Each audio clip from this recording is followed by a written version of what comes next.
Bill Theobald, welcome. You're the senior writer at the Fulcrum, and I've got Thank all you. kinds of questions for you. Welcome. Well, fire away. I'm here and ready to answer them. We want to talk about the sanctity of the election system and how that has potentially been violated along the way, and then sort of building voter confidence and how that's been something of a project as well. So I don't know how to attack this best. I'll look to you a little bit, but what I would sort of ask right out of the chute is how and where are the election systems vulnerable, and are they vulnerable?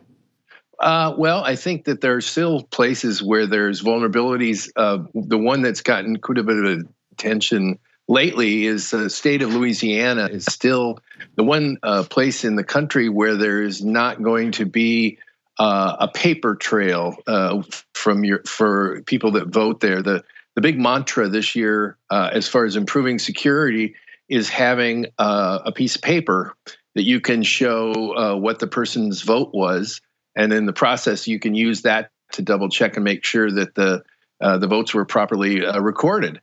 But the situation in Louisiana hasn't gotten to that point yet. But pretty much the rest of the country has made the basic improvements that the experts are saying are necessary. And they're kind of a throwback. I mean, you look like you were probably at a time when we used mechanical machines to vote, and the rage was to get us into the modern world and have us use computers. Well, now we're sort of at a throwback time where the experts say we need to go back to using paper. Well, it's such a great point. I mean, it really is old school. Does rule the day, both Absolutely. paper and even being disconnected from any kind of cellular technology that might be able to hack in. That's exactly the case. Anything where there's an internet connection of any sort is a vulnerability. And so they're, basically telling people don't have anything, like that in your system, particularly on election day. So, one of the things I think is going to be very interesting to watch is with these sort of slower, less modern techniques, there's some concern already that it's going to take longer to compile and report the results on election night, which could cause some people to, be concerned just because of the fact that it won't be as instantly available as it has been in the past. It's interesting because, Bill, we want in this culture to get the information immediately. We're used to getting information immediately, and the speed with which we get information is more immediate. But as you suggest, we also now sort of want this old school paper trail that will require a slower process. And absolutely, yeah. The Michigan situation is an interesting one because they've switched over to having what's called no excuse absentee ballots, which means, before you had to offer some kind of explanation as to why you weren't going to be able to make it to the polling place. Well, now in a lot of places, you don't have to do that. They just provide you with a paper ballot. The folks in Michigan think that's going to mean a huge increase in the number of perhaps paper ballots that they're going to have to process.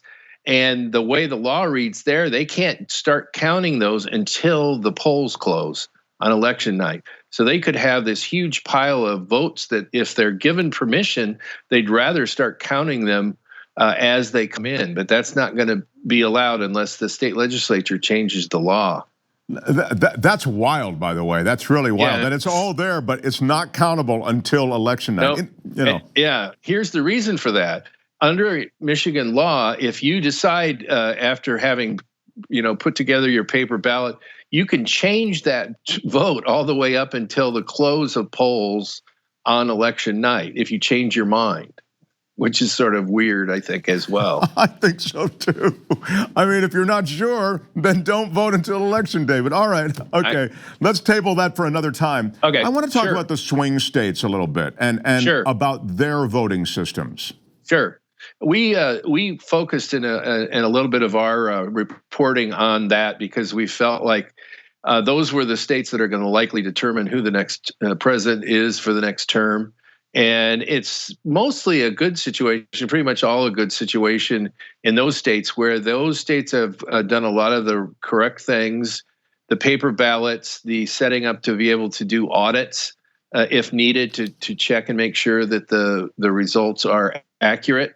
And so almost every state that's among those that are considered to be swing states, that's in good shape.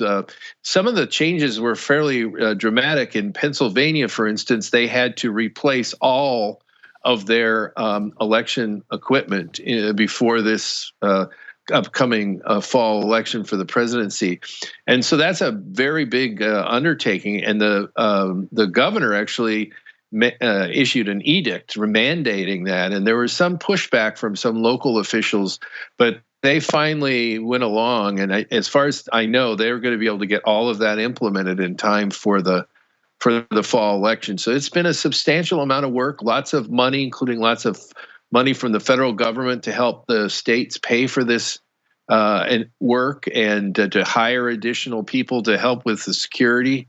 And all that is happening in all those states, and it kind of provides, I think, some reassurance that if there are attempts, at least everything's being done to ward off those attempts. You talk about in one of your pieces in the Fulcrum Bill about the fact that the Russians were demonstrably trying to hack into the Wisconsin voting system. Actually, there's just one of the things that they concluded in the reports was that they basically tested, this being the Russians, they attempted to sort of scope out election systems in all 50 states. There were only a handful of actual successes, just basically two places in Florida and in Illinois, where they were able to get access to the voter registration rolls. But again, I think one of the things that's important for people to understand and to appreciate is there was no evidence that I've seen that there were any votes changed, or there were any people who were added to or removed for the voting rolls. So what's really happened is that was such a stunning revelation to people. It has really shaken the confidence that people have in the election systems. And you can see that in the polling when they ask people their confidence level about the election systems. It's just the mere fact that somebody was trying to do this, I think really was quite a shock to a lot of people. You know, you've been at this for 40 years, and I know you emphasize just and by at it, I mean journalism, you know. Oh, yes, absolutely. And this is really a time when I feel as though the real stories of this age are carried by journalists. I mean, some of the official investigative bodies just really can't hold a candle to good old journalism. Well, I will agree with you 100% on that. I think that it's particularly important now when you have these concerns that people have about credibility of elections, the honesty of elected officials. This is the time when we need people who are taking a critical look at our elected officials and the way we are operating our institutions. And it's time for us and the business to do our jobs, but also we need the support of readers and viewers, because that's the way this economy we have works.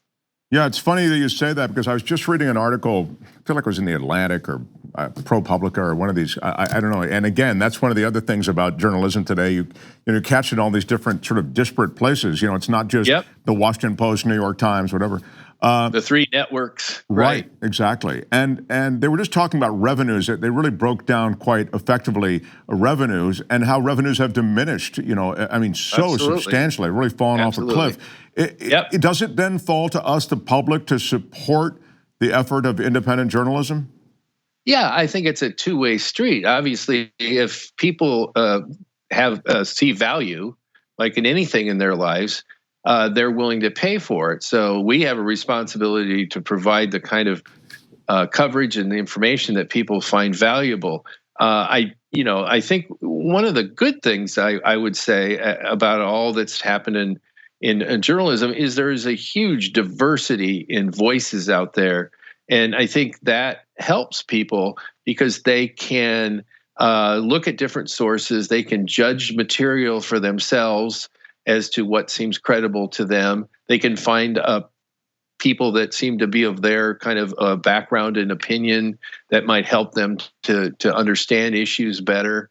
So I'm very much an optimist. I've always been that way about where we're headed. It's a difficult time right now, but there's a thirst and a hunger for people wanting to understand what's going on, and the frustrations that some people have sent them to the sources of information. And so the need is always going to be there, and I think it's just a matter of us doing our job the right way. Wow, what a great thing to hear. I mean, I kind of get discouraged, it's just so hard to support a family sometimes on a journalist's salary now. And I mean, as I say, local newsrooms have been decimated. We have to wrap up now, but I'd love to have you back and we can chat more about that. Again, though, let's give you a little love. The Fulcrum.us, the Fulcrum.us. And Bill is at Bill Theobald on Twitter. And congratulations on the work you do, Bill. Always appreciate talking to you. Thank you. Let's do it again. The TYT Plus app is now available on iOS and Android. Download to get more TYT content at tyt.com/app.